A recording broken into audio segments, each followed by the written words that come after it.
Hi Mars, how are you doing today?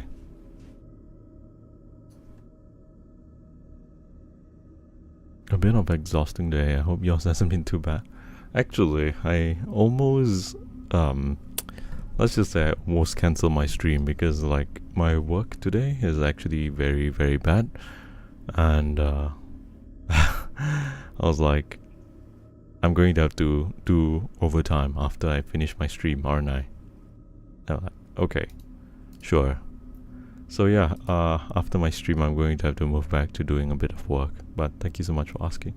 Mars, you're doing good. Thank you. Thank you for asking as well. I'm doing okay and a little bit tired, I suppose.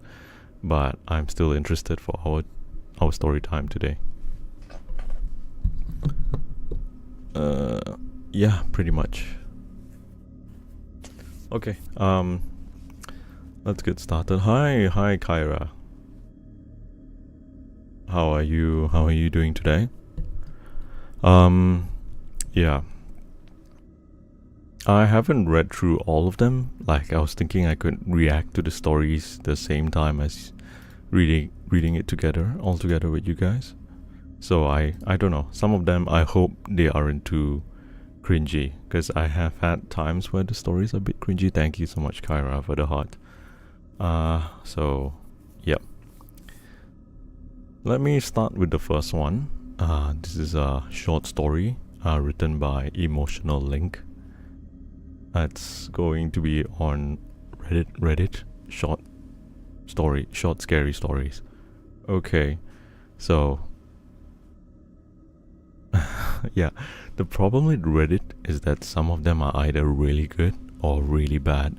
So let's see which one today that we will get, okay? So the first one is called I've Always Been Haunted by Sleep. Hello. Hey, Hannah.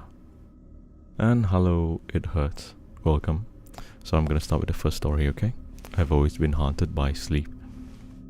So, when I went to the school nurse that day, I thought it'd go like usual. But I should have known better, because the last couple of nights hadn't gone like usual. Tough night? Nurse Cap asked.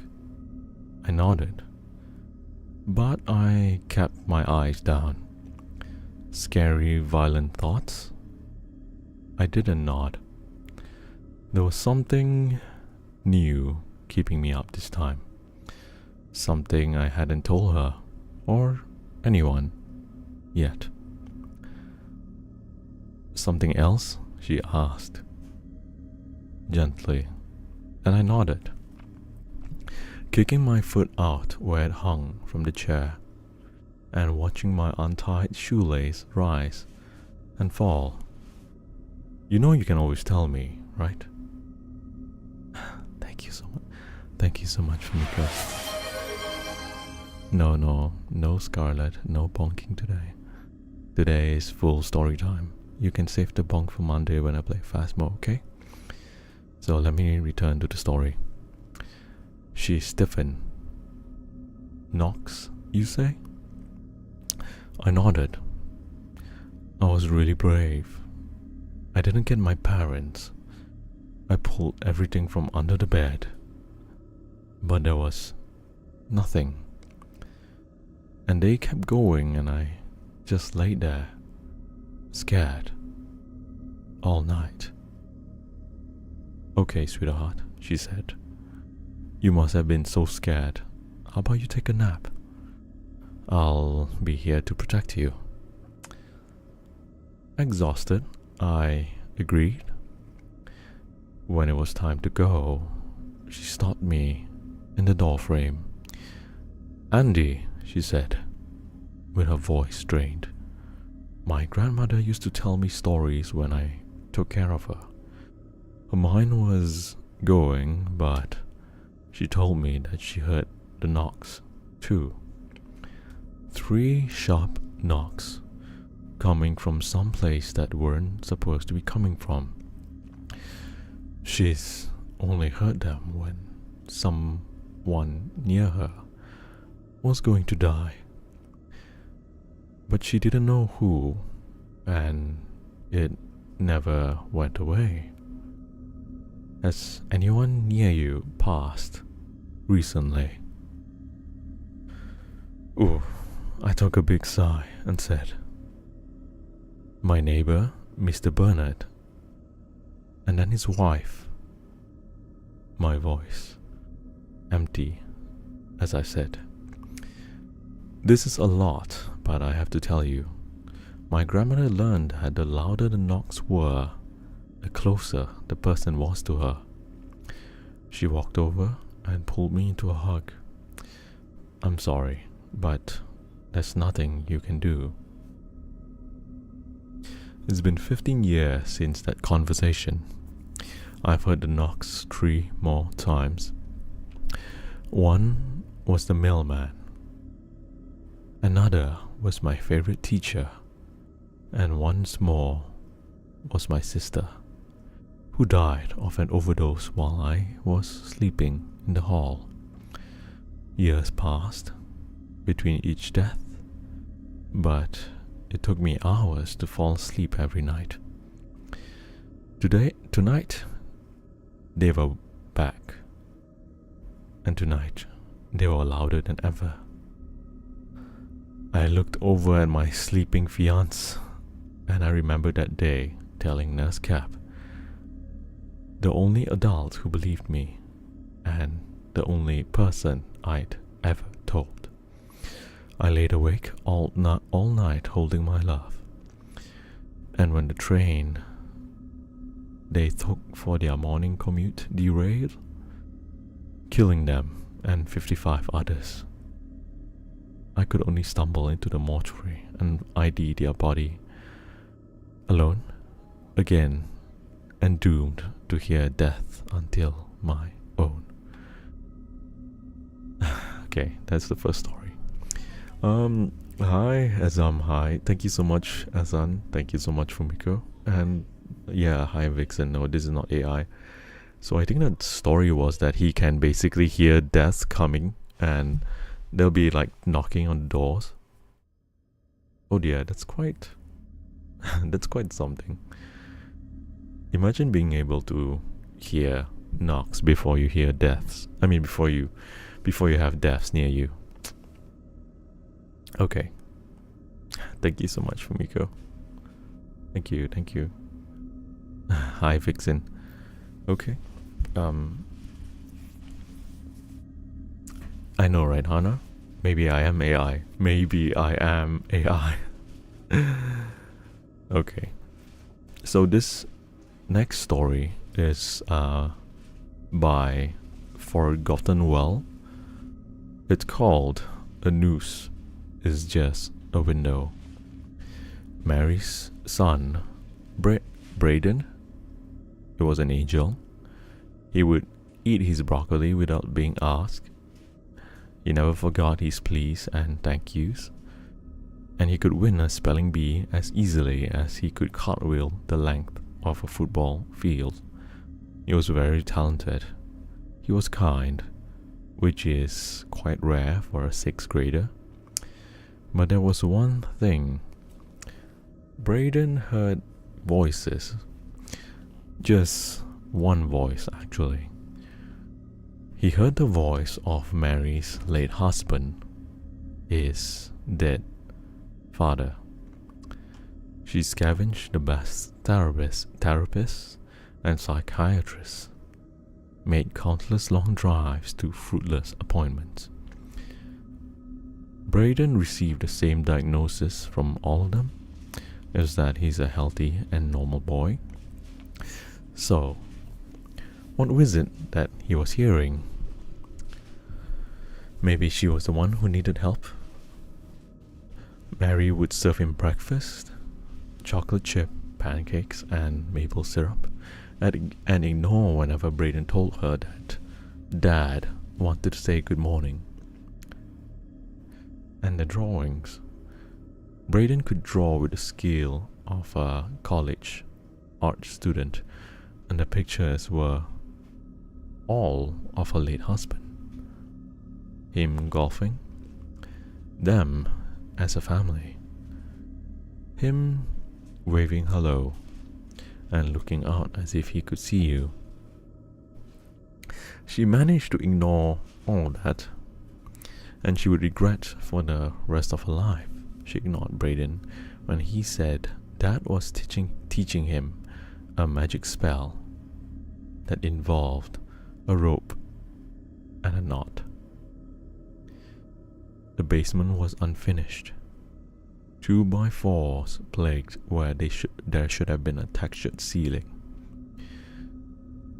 which is where Brayden managed to wrap a rope, tied a noose, and hung himself. Mary collapsed when she discovered him, made a tortured wail like every ounce of oxygen was ripped from her lungs. She was shaking so bad it took her 3 times to try and dial 911. In the days that followed, Mary learned that the human body could weep without end. Hours and even days, she learned that she was utterly alone. She learned that she couldn't even go near the basement door, which she always kept closed. Until one morning which she diluted her coffee with French vanilla creamers. She turned to the basement door and found it open. She heard something down there. Someone. She could hear Brandon's laugh echoing from the basement. She tread the wooden stairs down to the concrete floor and saw the rope. When emergency services carted Brandon down, they left the rope tied to the 2x4s. The rope hung still, as if calling her. She grabbed the cut end and tied it 12 inches, making a loop. And through that loop she saw a different world.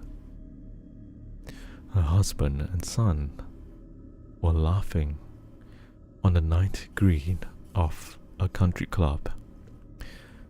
She could smell the grass and the cheap cologne she bought for her husband for their anniversary. Brayden looked into her eyes. "Mom, we are waiting for you." Her husband then blew a kiss, and then Mary realized all she wanted in the world was to be back with her family, and they were right in front of her, echoing for a reunion. Okay, that's the end of that story. So it seems that I don't know, maybe the son could hear dead father at first, but I don't know, she was like convinced to basically hang herself. Hey Azan, hey Fira, thank you so much guys. Ooh, that's a bit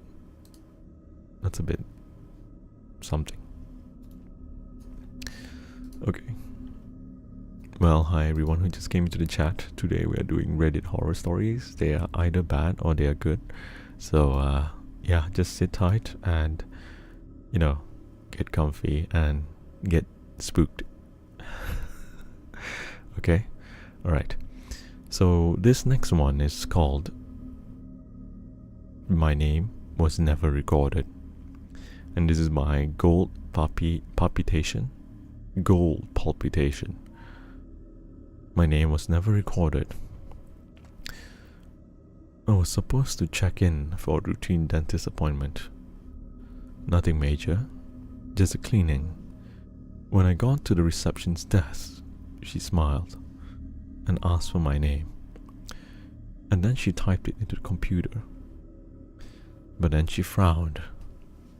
"Sorry, what's your name again?" I repeated. "I'm not seeing you in the system. Are you sure you have the right date?" I pulled up the email confirmation on my phone, showing her the exact time and date. Everything matched. She looked more confused than I felt. 1 second, let me check something. She walked back into the office. A minute later, a second receptionist returned, an older woman with sharp eyes. She gave me one quick look and asked for my name again. When I told her, her face went blank. "Are you sure?" she asked. I forced a laugh. "I'm pretty sure. I've had it my whole life." She didn't laugh. She just turned to the computer, typed something, and then stiffened. "I'm sorry," she said quickly. "There's no record of you. Not just for today's appointment. There's nothing under your name. Like you've never been here before." That didn't make any sense. I've been coming to this office for years. I even remembered sitting in the exact waiting room chair just 6 months ago, reading some outdated magazine about celebrity divorce. I opened my wallet and showed them my ID just to prove I existed. But my ID was gone. So was my debit card, my insurance card, and everything that had my name on it. I patted my pockets, my heart hammering now. I checked my phone again, scrolling through my contacts to find someone who can vouch for me. The names looked unfamiliar. I clicked on my mom's contact, but instead of her name, the number was saved as unknown contact. I stared at the screen, trying to remember. Was that even her number? A slow chill crept up my spine. The receptionist then looked at me, waiting, and then asked, "Are you okay?" I wasn't sure how to answer because, for the first time, I'm lost. And then, yeah, actually that's it. He just stopped there. Huh. So this one doesn't really make sense to me. It's all of a sudden his identity just disappeared.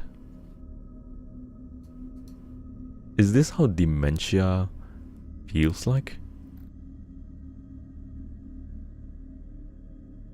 Yeah. Is this how dementia actually feels like? I'm not asking people to describe, but because dementia, you can't really remember a lot of sequences, right? So who knows? Maybe this is a description of dementia. Okay. This next one is written by Galactic Gumbo 1. The title, this one is very short. The title is Check the Baby Monitor. My sister texted me while I was babysitting my niece. "Check the baby monitor," she said. I sighed. She was always paranoid, but still I glanced at the screen. My niece was out cold and curled up in her crib. "What am I looking for?" I typed back. "Zoom in," she said. "Look in the corner."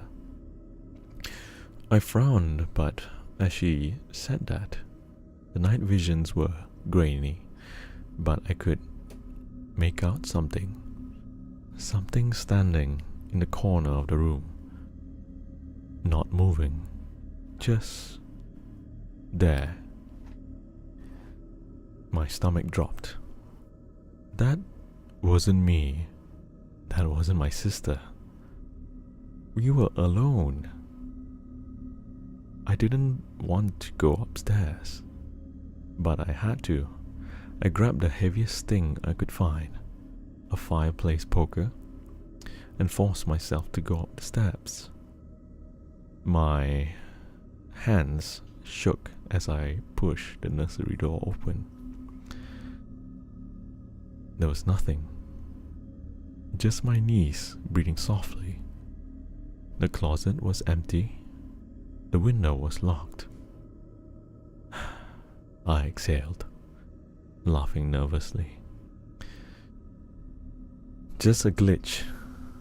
A shadow. Maybe something explainable. And then my phone buzzed again. It was a message from my sister. Her message said, "It moved." Okay, that's the end. Hi Gizzy. Hi everyone, and thank you so much. I see a lot of new faces. Thank you guys so much for the follows. Oh my god, so basically this one is quite scary. So the baby monitor shows that there's a black figure, but it isn't him nor the sister. So there's some ghostly figure in the baby's room, which they aren't sure what it is. Hey Kissy, thank you so much, love. Thank you. That was kind of creepy, actually. So that's going to be another story. So let me find another one. Okay. So this next one is called Sorry for Your Loss. It is by John JPG. Hi Sylvian. Hi Dead Eyes. And welcome to the stream. So let me start with the story. The story starts. Take your time, the officer said in a neutral tone. Eyes trained on me. I didn't meet his gaze. Instead, my eyes were locked onto the woman laid on the cold sheet of steel. Her eyes were softly shut. She could have been sleeping, if it's not for the uncannily pale hue of her skin. I scanned over her body for any indication that the officer was mistaken, any slight clue that might hint at a mistake. Her cheek freckles, which she affectionately labeled as a stardust, now blended almost imperceptibly with the off-white flesh. Her messy golden curls, which once bounced every time she giggled, and it's now lied unspooled and motionless over the slab. Her pale and pink lips, which embraced mine every morning, now glisten a sickly yellow tone and shade under the buzz of fluorescent lighting. As my eyes trailed down her body, I recalled every mark, every imperfection.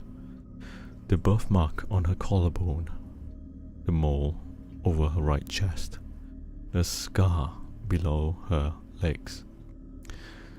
My eyes were drawn to the slight tan line on her left ring finger. However, police never found the wedding ring with her belongings. How long has she... My throat tightened as I became unable to finish the sentence. Coroner said she's been dead for about a week. My stomach twisted and churned at the officer's words. It was true. She was no longer a person. She could no longer talk, or laugh, or kiss. I rasped out the two hardest syllables of my life, barely above a squeak. It's her. The pit in my stomach grew deeper as my throat clenched out 3 more words. It's my wife. The room began spinning as my vision blurred and my heart pounded against my rib cage. I'm sorry for your loss, I could barely hear the officer over the singular thought which grew louder with every second. If she is here, then what is in our house? What did I leave alone with our child? Okay, that's the end of this story. So I think his wife is dead, and there's some imposter that's at home with his child. I'm listening to this story in my room with the lights turned off, and I got shiver. Thank you, as horror story with me in the car park alone. Kissy, please, can you please go back home? Can you please be in your room and be safe? Okay, so that was that story. Okay, let me go to the next one. This next story is also by Forgotten Well. It is called How Can I Live Without You? She had been fainting and falling down. My wife would insist it was just being dizzy. I begged her to see a doctor, but you know how expensive that can get. We were both working so much, but never seemed to ever earn enough. In the hospital, the doctor told me if I have any last words, now would be the time. I held her hand. She was so weak she could barely squeeze back. I told her I loved her more than I loved anything. I loved that she had terrible taste in peanut butter. I loved that even though we'd been married for 12 years, I was still too dumb to understand what her job was.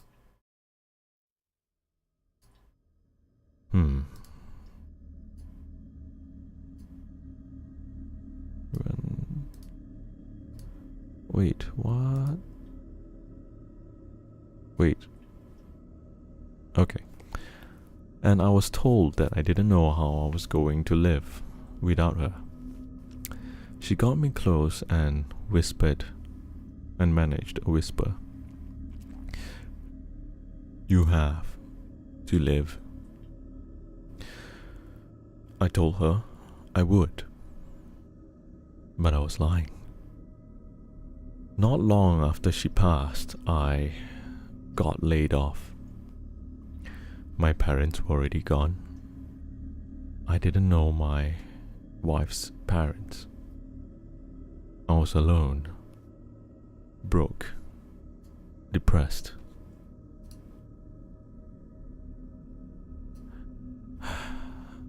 And I'm going to be homeless. I decided I couldn't do this anymore. I decided I couldn't do being alone anymore. I managed to hang the noose from my bedroom ceiling, but I was scared. So to feel better, I put on the Fellowship of the Ring. If Frodo could brave his big journey, then so could I. Around the time the fireworks went off at Bilbo's birthday party, I kicked the stool underneath me and hung. I swung and I swung, and before I knew it, Gandalf was saying, "Run, you fools." How long have I been hanging? Why wasn't I dead? Now, I wasn't mad. Now I wasn't scared, but I was mad, determined to end my suffering. I shook myself loose and drove to the nearest grocery store. I bought 8 bottles of aspirin and 2 liters of pineapple Fanta. Back home, I put the 2 towers and started drinking, chugging even. I'd finished 5 bottles and most of the 2 liters before I was full and felt like I was gonna explode. The credits rolled and I felt fine. Fuck. No more funny business, I said.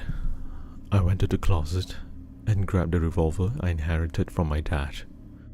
It's old, but reliable. I checked to make sure it was loaded, and then I put it to my head. Before I could pull the trigger, the TV clicked off. A cloaked figure appeared before me, and get this, he was with a big scythe. He was the Grim Reaper. Finally, I said, I'm ready. Take me to the afterlife. The Reaper then removed their hood. It was my wife. Honey? I know you miss me, she said. But you have to live. I teared up.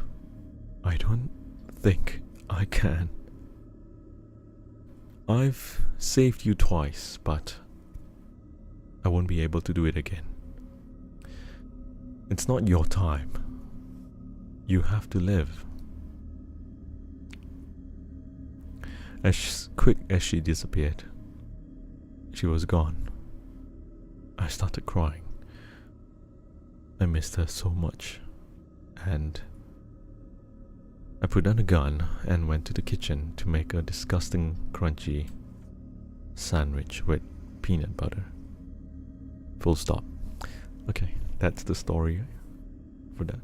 I clicked thinking this was your boyfriend falls down from the stairs and oncoming truck.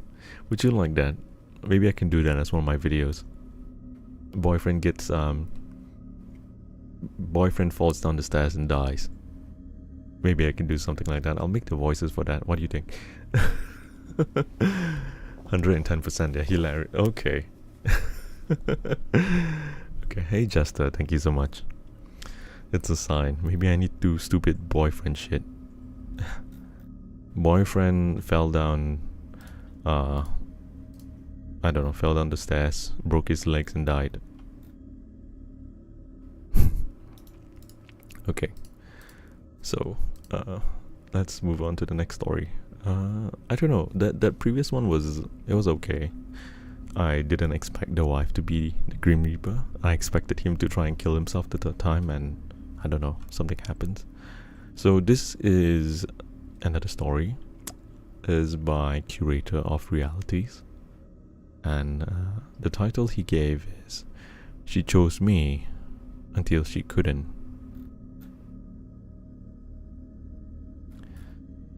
I never known love, not the kind poets whisper about, not the kind that sets fires in the soul. This isn't to say I haven't tried. I have. It's a simple thing, a trick of the tongue, a whisper of power, a spellbinding thing beneath the skin, like a second heartbeat, unshakable, unpermanent. Mindless, worshipping, branded things. They always love me. They never have a choice. But Lila makes that choice every day. Lila, with a sharp tongue and quick wit, her refusal to be anything but herself. Lila, who argues and teases and kisses me breathless, who laughs like the world is hers to devour. Lila, who chooses me again and again. You vampires brood too much, she teases, tangled in sheets, tasting of wine and recklessness. Just be happy for once. And impossibly, I am. It's intoxicating, this love, this realness. It makes me lightheaded, weightless, and alive. But love is also fragile. And hello, Lisumi. Yeah, hi. Love is fragile, and I'm not the kind of person that's built for fragility. You ever think about forever? Lila asked one night. Her hair fanned out like a crown on our bed. I smirked. I have a bit more time to consider it than you. Exactly, she muses. Maybe that's why you don't panic about it. Forever is terrifying. Why? I said. Because nothing stays the same. People change. Love changes. You could wake up one day and not want me anymore. I go still. That will never happen. You don't know that. But I do. I know it like I know hunger. Like I know blood. Lila sigh. I love you, but love isn't a cage. Love isn't a cage, but love leaves. Love ends, and love chooses. Sorry, let me take a quick pause. Hi Lee Sumi, I see you. Okay, let me continue. What if one day Lila chose something else? What if that one day comes? The thought of it is frankly unbearable to me. I tell myself it's nothing, that love is a choice, and that she chooses me. But the thought festers, burrowing inward like rot. Every glance feels like scrutiny, every argument an omen. I can't keep proving myself to you, Lila snaps one night. You don't have to, I say, a lie in the shape of truth. Then trust me, she said. I reach out for her, but then she hesitated. And that's it, the breaking point. Slammed doors, shattered glasses, too much wine. Hands, my hands, tight around her wrists. And then, nothing. A black hole where memory should be. Morning comes, thick with regret. I descend the stairs, rehearsing apologies, my heart hammering. Lila, She sits in the wreckage of last night, back to me. Unmoving, waiting. She's just upset, I'm sure. She wants me to grovel and to promise that I'll do better. And that I will. I'll tell her anything she wants to hear. I'll fix this. I have to. I swallow hard. It was my fault. I don't remember, but I was so scared. I was so scared, okay? But I'll try, Lila. I swear. She turns. The air turns oppressive. Wrong. A smile. Vacant. Of course, my love. Anything you say. Her voice has no weight. Her eyes, no soul. And there, at the base of her throat, burned into her skin, the mark. My mark. I scream. The end. Yeah, that's the end for this story. Yes, hi Lee Sume. Hi. I can't disclose that, but thank you so much. Yeah.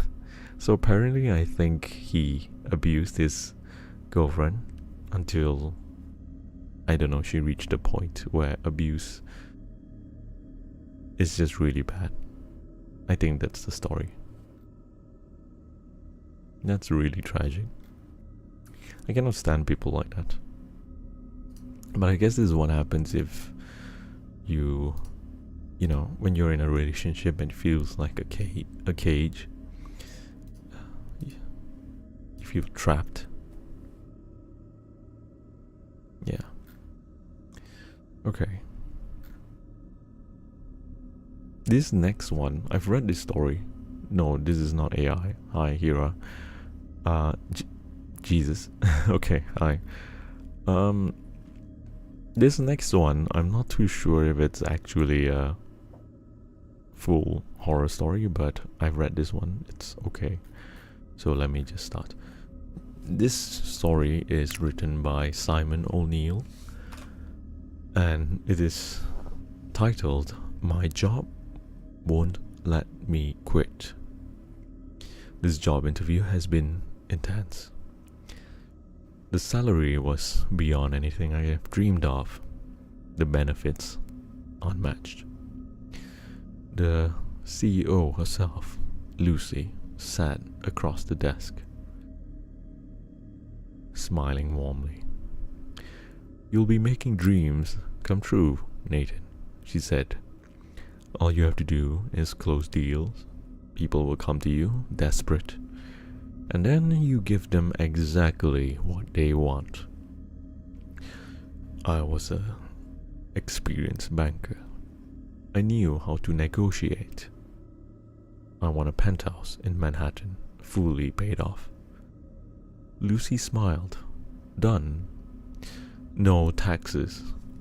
Ever. Of course. Full medical coverage. Unlimited vacation. No oversight." She chuckled. "You drive a hard bargain, Nathan." But then I smirked. "If you want the best, you have to pay for it." And then she signed a contract and said, "Done." I never read it, but I should have. 3 years later, I was the company's top closer. My clients left gleaming, their wildest dreams granted. Then Peter stormed in. "You ruined my life." I barely looked up. "Sir, you signed the contract." Grief draped across his face. "Yeah? But now my wife is dead." I frowned. "Your business is thriving, no?" He scoffed. "You think that matters? She was my whole world, and now she's gone because of you." Security dragged him away. But I couldn't shake the feeling that he was right. That night, I combed through old files. Patterns emerged. Deals that have given people exactly what they wanted at an impossible cost. A man who wished for fame, his family dead.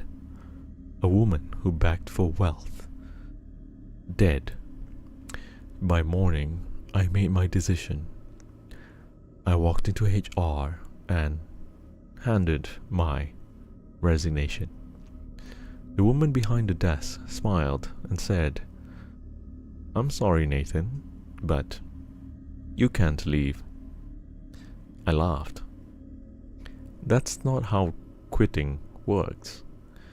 She typed something into a computer. "Your contract is still in effect. I apologize." I leaned in and said, "I quit." That night, the email came from HR. "Notice rejection. Your resignation request has been denied." From HR. "Reminder, termination of employment is not an option." The next morning, I found a meeting scheduled. From Lucy. Subject, a quick chat. With a deep breath, I walked into her office. She sat at her desk, fingers straightened. "You've been causing quite a stir," she said. I didn't sit. "Look, I'm sorry, but I'm done." Lucy sighed. "Nathan, you negotiated so well when you started." She slid forward a folder towards me. "This was my contract. You remember, don't you?" She tapped the page. "You wanted the best deal possible, and I got it." Her grin widened, and so did I, tapping louder. I finally read the fine print. The signee forfeits their soul to the employer. Termination is not possible. What?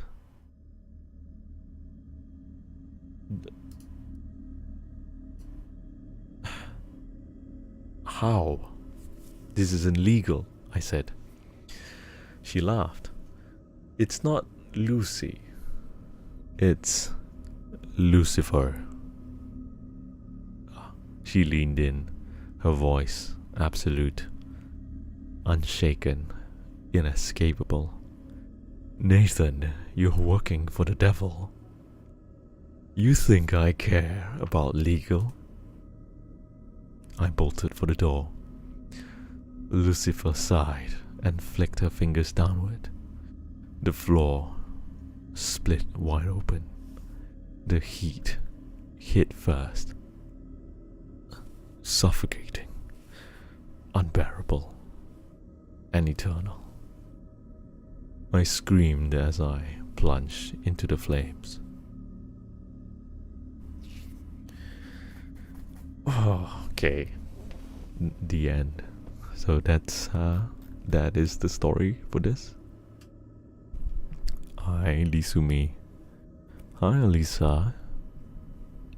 And this is why, guys, this is actually why we need to read the contract. This is actually why we need to read the fine print of any contract. If the contract says you're binded to the company forever, I don't know about you, but to me that's a fucking red flag. You gotta get the fuck out of that.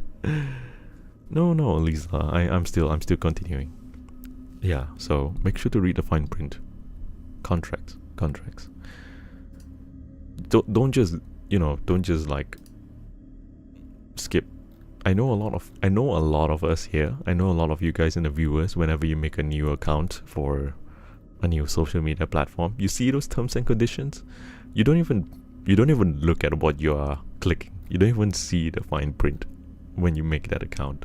What if the account says your information is now sold to China? You just said yes. The company literally says in Mortal, what's his name? The guy in Mortal Kombat, "Your soul is mine." Yeah, pretty much.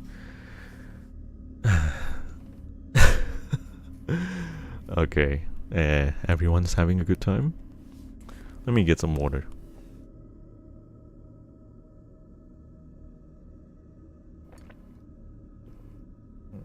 Okay. So, let me look at this other one. Okay, sorry, trying not to die. Where was I? Alright, horror. Let me find another good one.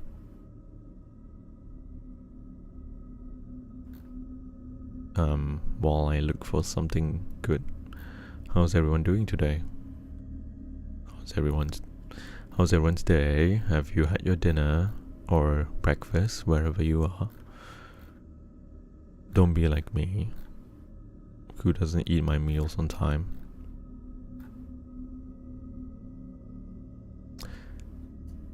This is a really good one, but it's unfortunately not safe for work, so maybe I won't read this one. It involves ain't that the damn truth? Come on, Kizzy. I ate today, okay? Don't do that to me today. Yeah, there's a few that's very too much, I think is the right word, because it's very gruesome and it involves a lot of adult vulgarities. Okay, here's another one. You're safe for now, not okay. Alright. Let me start the next one, okay? This next one is called Busy Lizzie. I found love at work. Did Toothless eat today? Yes, he did. Thank you for asking. Okay, let me start. It's cliche, I know. But sometimes destiny is like that. I didn't think I could love again after Kevin. But from the moment I saw Blake, it was like I was breathing fresh air for the first time in years. Depression has a way of making the world small and colorless. I hadn't felt like interacting with anyone or going anywhere. Nothing I watched entertained me anymore. I basically became a former shell of my former self. I was let go from a job I loved. The pitying looks from my coworkers as I packed my things were unbearable. Friends and family tried to pull me from my slump, but they could only do so much. Honestly, as devastating as depression is when you're in it, to an outsider, it's boring. People have a hard time understanding why you won't even make an effort. All that changed when Blake came into the picture.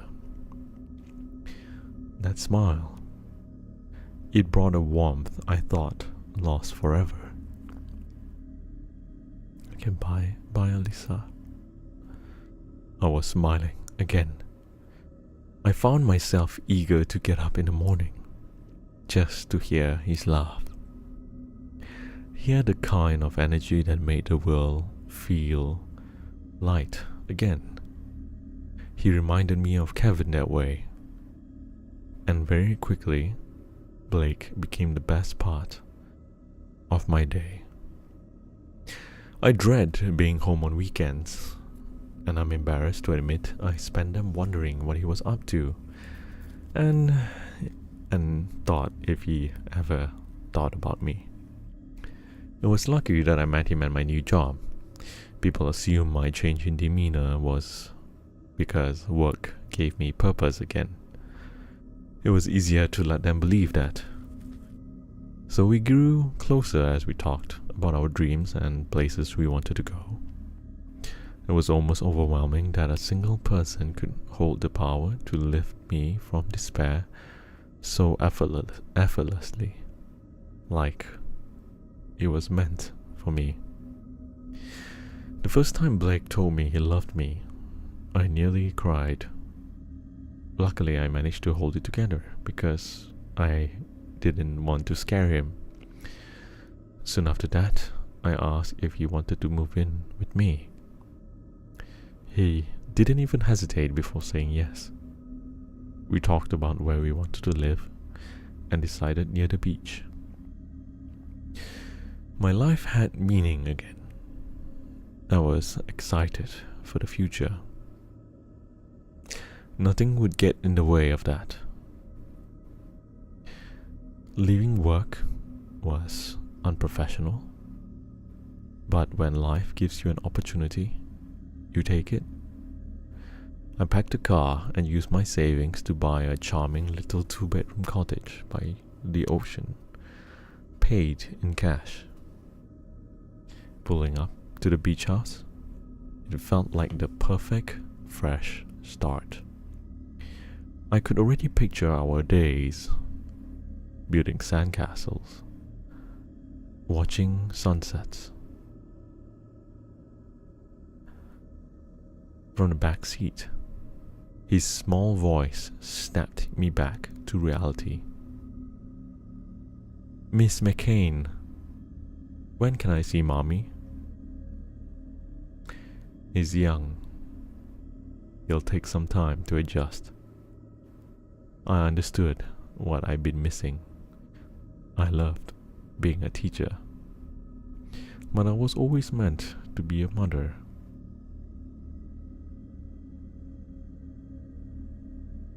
Wait, that's the ending.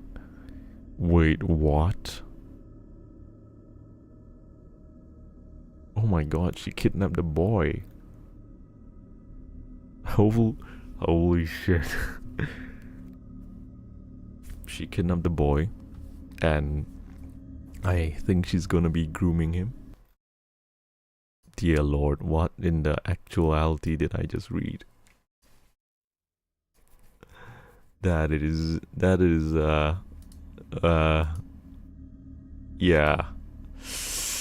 Ooh, that was wicked. That was not cool. I didn't expect that. I didn't expect that plot twist. Let's see this other one. Okay, this next one is called Brad and Ruby. It's written by Wonderful. By Wonderful? Okay. Anyway, let me start. The car came to an abrupt halt, followed by a deep sigh from Brad. "I'm sick of this shit." He didn't even try to mutter under his breath. Instead, he screamed it, sending a sense of dread through Ruby. She glanced over at the back seat, making sure their little girl was okay. Sophia smiled back at her mother, oblivious to the rising tension in the car.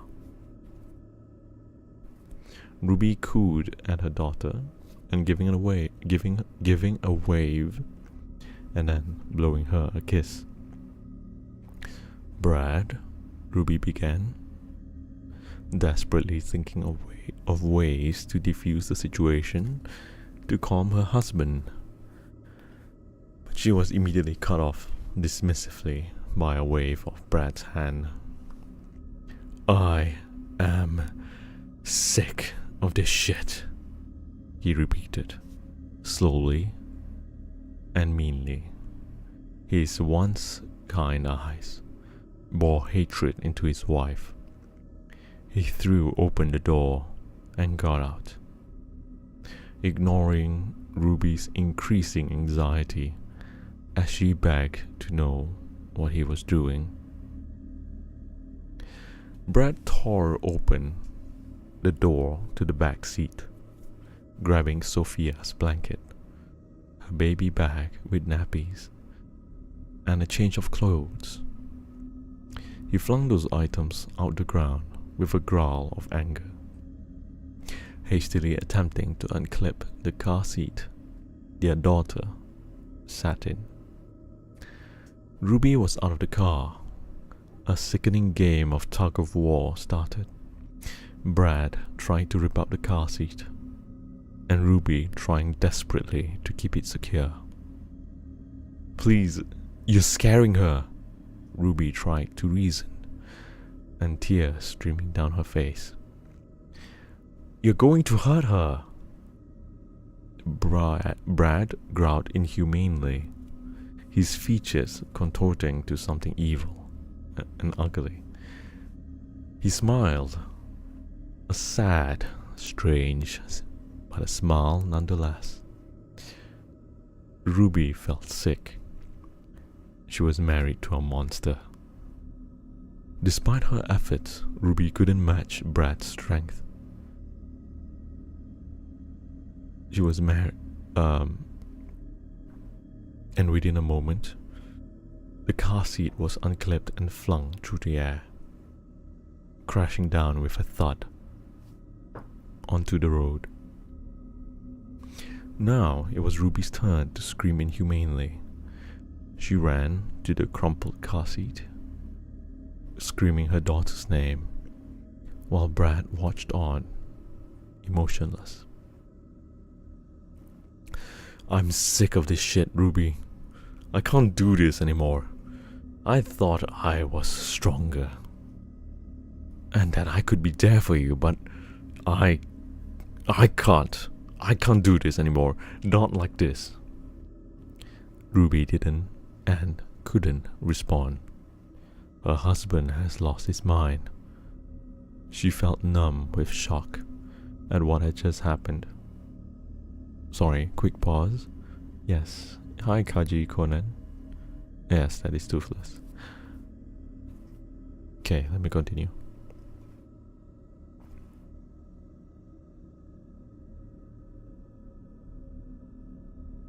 Brad sighed at Ruby's lack of response and quietly went on. "Oh, I love you, Ruby. I always have. But our daughter died a year ago. I can't keep pretending she's still here, like nothing's ever happened. I can't keep hearing you talk to an empty car seat any more." Ruby held the baby-born doll. Wait, what? Ruby held the baby-born doll gently and carefully, singing lullabies as she rocked it to sleep. She was panting, but she was comfortable in her new home. An unread letter from her husband, courtesy of the county jail, sat on the table next to her, begging for forgiveness she couldn't give. She wished so badly she had listened when the doctor said Brad's new medication could cause delusions. The end. Wait, what the frack? Wait, so who's Delulu? I can't tell who's the Delulu one. Was it the wife that was delusion, or was it Brad who's on medication and had delusions of the wife? Huh. Anyway, I'm just reading the comments. So apparently, what happened was that it seems that he was the man. The man was the one that was delusional, thinking there was no, and the wife in a mental hospital. That's crazy. There's so many. That's so many fucking layers to this. Hi Ariyashi. Mika, is that you? No, sorry. Yeah, that's crazy. What a plot twist. Hi, Serenity. Thank you. Thank you so much.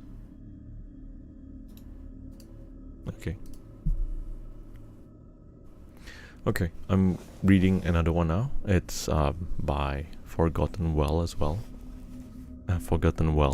Okay, fair enough. The title of this one is "There's Something Weird in Our Attic." Did you hear that? I asked. Asking my wife. Hear what? I think I heard something in the attic. I grabbed the remote and turned down the volume of the TV. See? There it was again. I didn't hear anything, Abby said after blowing out a parade of smoke rings. It sounded like something was walking in our attic. Oh my god, like a squirrel? A feral squirrel, maybe. Poor guy's probably trapped. Abby leaned in, grabbed my shoulder and said, "You need to go up there and save him." I'm serious. Attics are places where you go to hide a terrible secret, hang yourself, but nothing in between. Abby's eyes started watering, like she wanted to cry but hasn't made up her mind yet. And she said, "Well, if you don't go up there and save him, then I will never forgive you." Damn it. There is no arguing when she gets worked up like that. I headed to the attic. It's probably nothing. It's probably nothing. It's probably nothing. I was whispering to myself. I had never actually gone up here before. It was dark, empty, and musty. I looked around for a trapped critter, but I found nothing except for a freestanding white door at the end of the room. That's strange. Curiosity got the better of me. I went over and opened the door, only to find out our living room on the other side. I mean, an exact, perfect replica of our living room, except the color of everything looked a little bit too saturated. I think I'm way too high. I walked through and shut the door behind me. I was on the ground level of our house, when I should be on the third floor. This is some trippy shit. Is that you, dear? I heard a voice calling me from the kitchen. It was Abby's. I think something's weird is happening, I said as I walked to the kitchen. We might need to cut back on the... As I said that, the hair on the back of my neck stood straight up. Abby was in the kitchen washing dishes.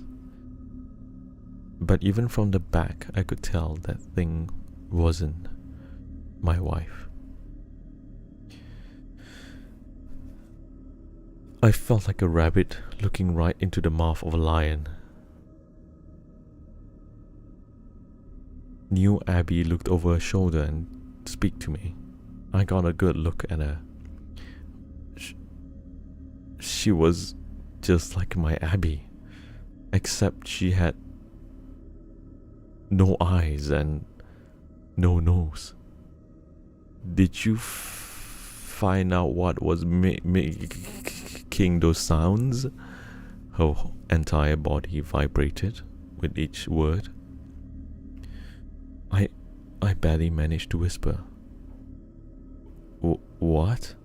You said you heard a sound in the basement and you were going to go and check it out. Oh God, Abby. I ran for the living room, to the door I emerged from and flung it open. But the attic wasn't there anymore. The end. Oh, okay. I guess he just went into some parallel dimension thing. I don't know, where they look really different. I wonder where that version of his husband went. Maybe they swapped places. Who knows, right? He should have went to check the basement. Actually, yeah. But the basement is the attic to them, right? I don't know. That's so weird.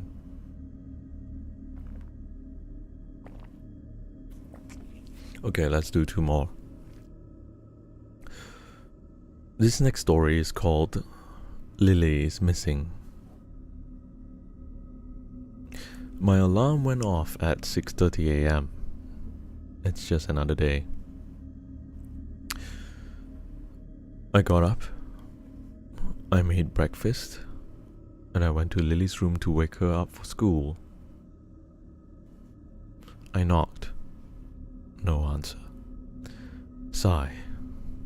I love my daughter, but she could sleep through a hurricane, even if it ripped through the roof. She's gotten it from her mom, I assume. We lost Carly to cancer 3 years ago, and since then it has been just me and Lily. But I needed to get her up. I had to drop her off at school and get to work. Come on, sweetie. Rise and shine. Hearing nothing, I opened the door to wake her. The room was empty. I searched the rest of the house. Kitchen, laundry room, gas room, and even the basement. Nothing. Thank you so much, Kissy. Okay, I started to panic.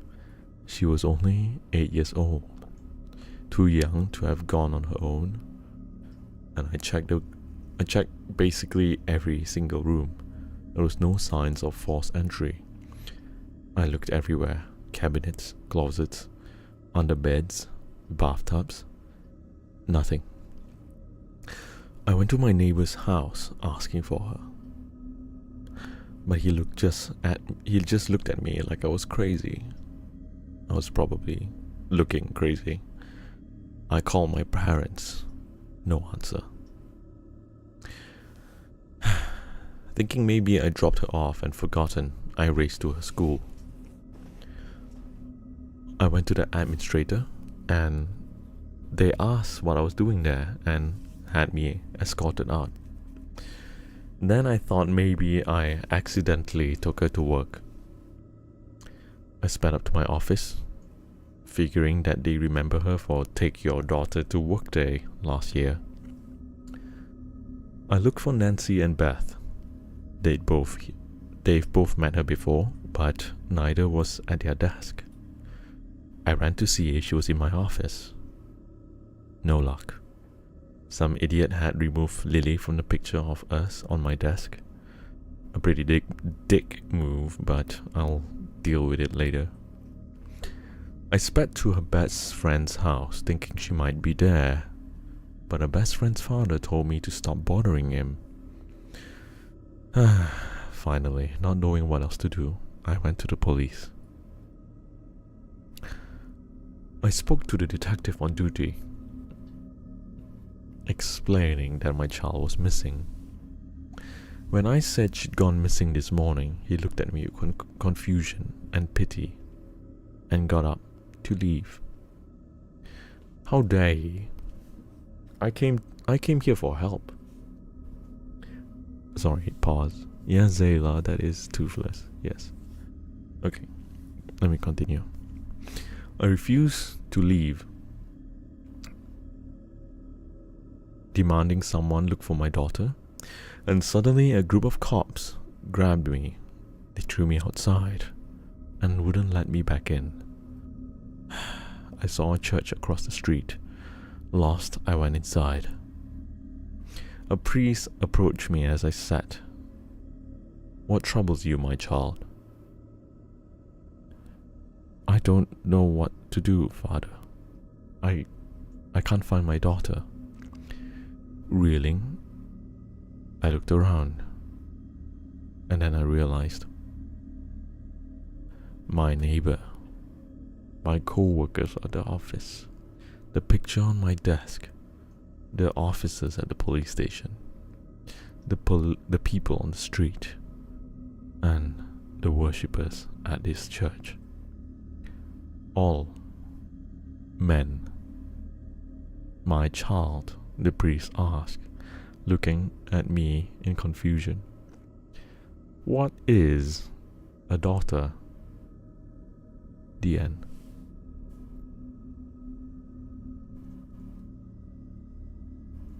Wait, what? Okay, so basically, women don't exist? I am so confused. What kind of story is this?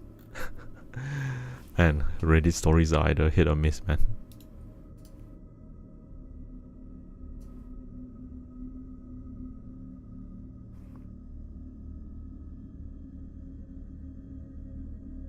Okay. Okay, let's do last two. This next story is written by Blood of the Forest, and the name of the story is 4:45. It's 4:45 p.m. and there's a man outside my door. I recognize him. Tony was the last two already. Okay, because sorry, pause. Let's see if I can find a long story, then, you know, it'll drag on longer. Okay, so Tony was the first person I made friends with in the police department. After I had to leave, I saw him less, but we were still friendly.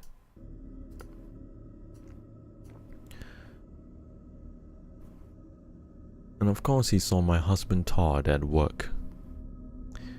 But this time, Tony looked sad. Too sad. Todd would have joined the police if Todd wouldn't have joined the police if I hadn't. Between my grandfather and my powers, it was an obvious choice for me. But when Todd and I met, he wasn't sure what he wanted to do in life. I told him half the truth. I told him that I idolized my grandfather and wanted to follow in his footsteps to become a police officer. I didn't tell him I could stop time, and thought that would make me incredible. What the he can stop time and he chooses to be a police officer? Okay, anyway, sorry. Sorry. Immersion break. Okay. I didn't tell him I could stop time, and thought that would make me an incredible asset in high pressure scenarios. It's 4:45 p.m. and my husband should have been home hours ago. I really thought my special ability would make me some kind of superhero. It took physical effort, but what's a few nosebleeds and headaches compared to the dodging bullets like you're in the Matrix? I thought I'd be extraordinary. But the ability to stop time is of no use if the shooter takes you by surprise. I was too injured to go back to work after that. Me and my superpower stayed home where we were both useless. Todd went out to the job I thought I'd succeed in, and I filled my days with slow and painful recovery. It's 4:45 and even through the window, Tony's eyes look red. I saw Tony coming up to the house, and I just knew. How could I not? My husband should be home, and instead, one of his best friends is walking out my door, looking more stressed out than I'd ever seen him. I knew. Except I didn't, technically. It was Schrodinger's news at the moment, and as long as I didn't answer the door, then my husband could possibly be alive. Of course, I froze time. If I didn't, then Tony would have knocked at the door, and if I didn't answer, eventually someone would have forced me to know. My nose bled instantly as I stared outside my frozen friend. It's 4:45. It's been 4:45 for a while. I'd never tried to maintain my time freeze abilities before. It was painfully difficult. But for whatever reason, I don't need to eat or sleep in this state, but it does cause a lot of strain. On the first day, my nose started to bleed. By the end of the week, I've bled so much. You could donate. You could basically it's enough to donate. It's 4:45 and I'm falling apart with the effort of keeping it that way. I have no way to measure how much non-time has passed, but I think it could have been months. I can't feel my limbs anymore, and the headaches I used to complain are now devastating. I think this is killing me, but for now it's 4:45, and I'd rather die than to see 4:46. The end. Okay. So basically she stopped time to what feels like forever, I assume. Forever to her, at least. Just stopping time so that she doesn't need to receive the news that her husband's dead. Probably.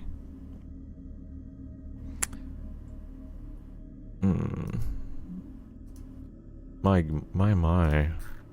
Reddit stories are such hit and miss. Let's see. This one has pretty high upvotes.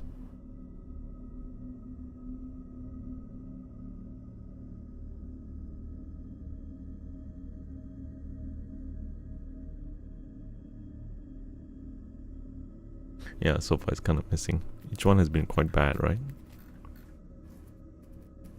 What's a twin without their twin? Maybe my luck today isn't so good.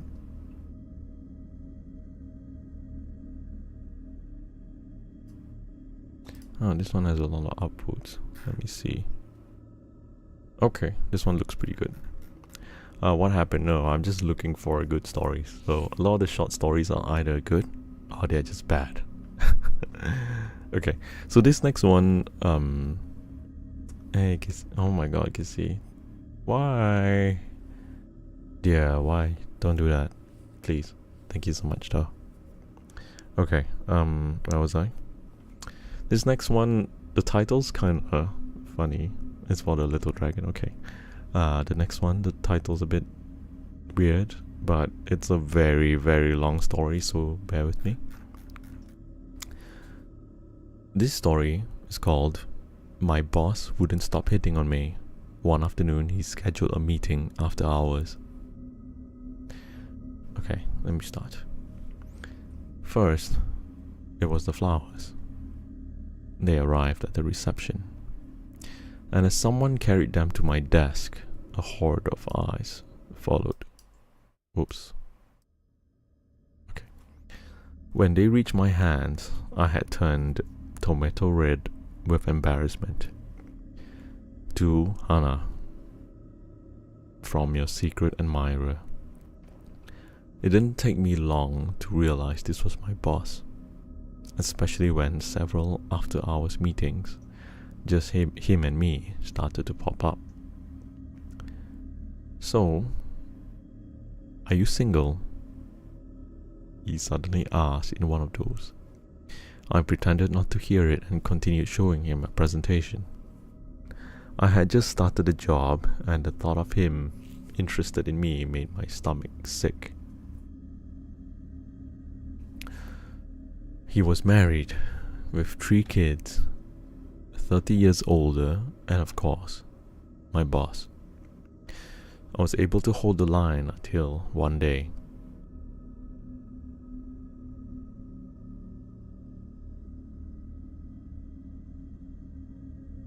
Wait, what? Not really?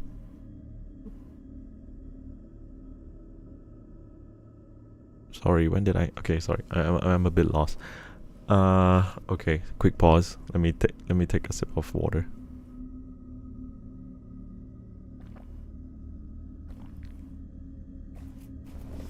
Okay, so we had a team meeting. There were 12 people sat around a large table, and he chose the seat that was next to mine.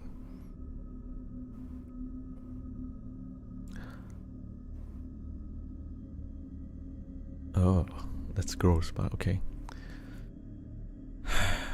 During the presentation, I felt something under the table. his hand discreetly on my thigh. The moment I realized, I jumped up and excused myself. That afternoon, I received a message from him via corporate chat. Please stay after 7 so we can discuss the Q2 sales strategy in private. Yeah, sure. I waited until everyone had left. When the meeting time came, I knocked on his door. He motioned me for coming closer, and he told me to sit. You've been showing great potential, he said. If you play your cards right, you'll have a future here. I thanked him and replied that I really liked the job and the team.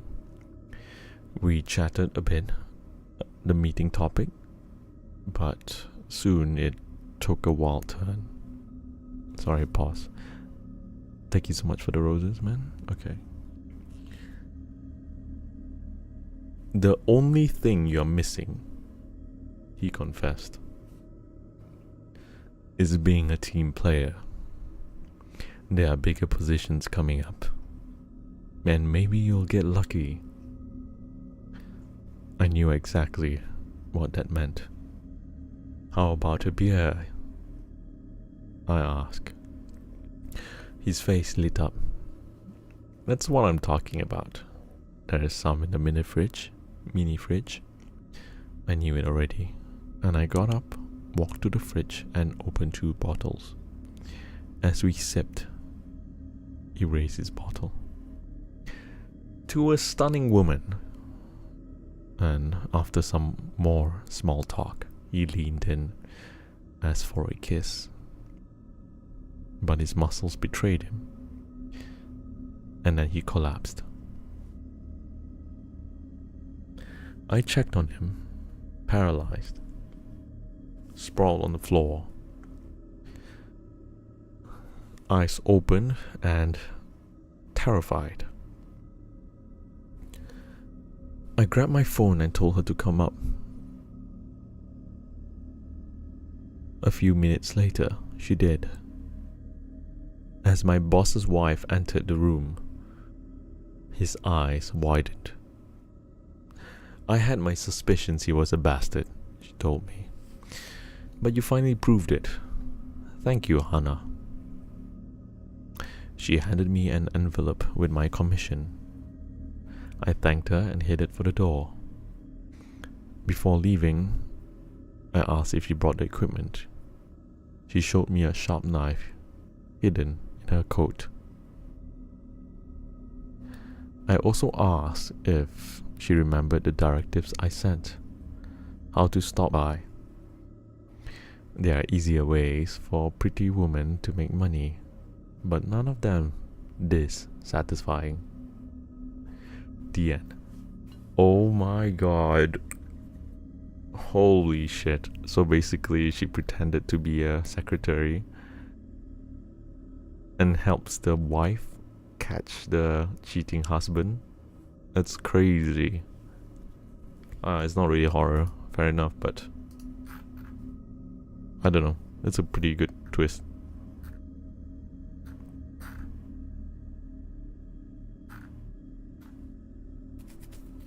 Is that Russian?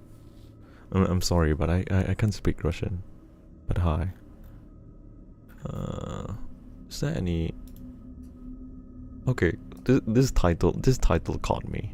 This title caught me. Let me see if it's interesting. If it's interesting when you. Oh, okay. It's quite. They said give the dragon. Damn, why does everyone want Toothless? Leave him alone. He's just a poor kid. Okay, so this story has a very nice title. Hydrate, redeem when. Okay, I'll do it now. This story has a very nice title, and I'm reading the comments. It seems like it has a pretty horrifying twist. So let's do the next one. So before I take a sip of water, this next story, the title is My Parents Picked Us from the Kids' Door. I Want to Return My Brother.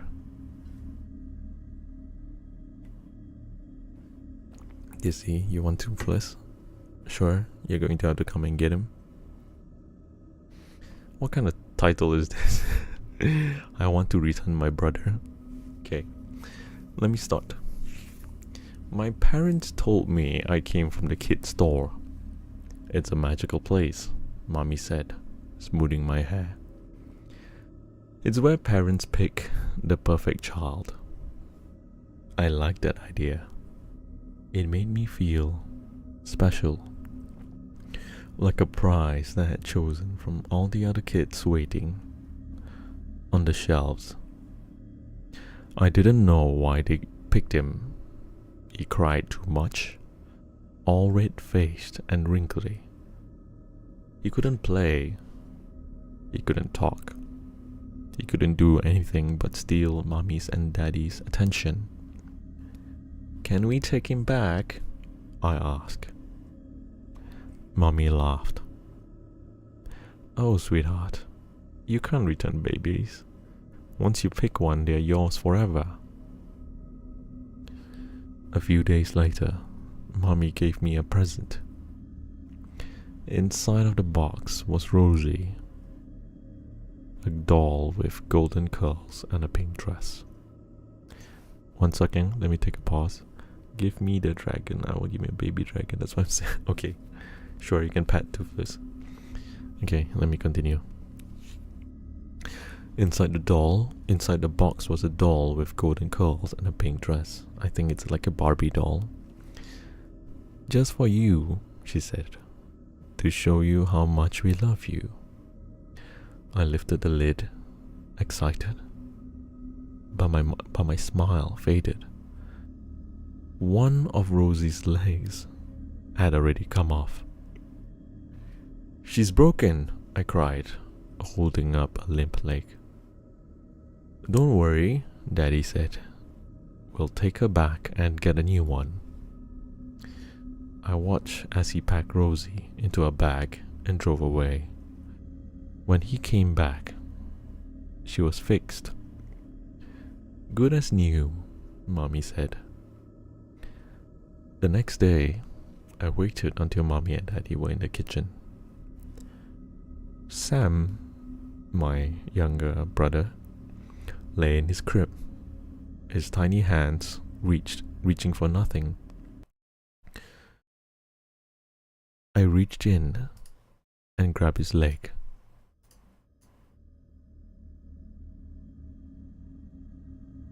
I pulled, expecting it to come right off. It didn't. I twisted harder. A snap. Sam screamed. I grabbed his other leg. Snap. His arms. Snap. I pressed my hands against his cheek and twisted his head. Snap. Sam went floppy and suddenly is quiet. Footsteps thundered up the stairs. Mommy and Daddy froze in the doorway. I held Sam up by his limp leg and smiled. He's broken, I said. Can we take him back to the kid's store now? They didn't speak. Instead, Daddy wrapped Sam's body in a blanket. Mommy took my hand. Come on, sweetheart, she said. We are going on a little trip. The kid's store was just like any other, except for the cages. Signs boasted sales and limited time discounts. Babies laid in bundled in blankets, with older children sat behind bars, their eyes tracking passing shoppers. A few cages stood empty and price tags still dangling from the doors. The manager greeted us. Back again. Daddy handed Sam over. The man unwrapped him, frowning at the twisted lips. Shame, he muttered. Wait here, we'll get you your replacement. A worker rolled out a metal cart. Inside was a baby just like Sam. They handed him to Daddy, swaddled in blue. Good as new, Mommy whispered. I reached for her hand. She didn't take it. The man turned to her. And what about this one? He asked, nodding at me. She's broken. The man's smile widened. Well, he said, leading me to an empty cage. We'll get you a new one then. No, she said, adjusting her purse. We want a refund. The end. Oof. Ooh. Bye. Ooh, that's nasty.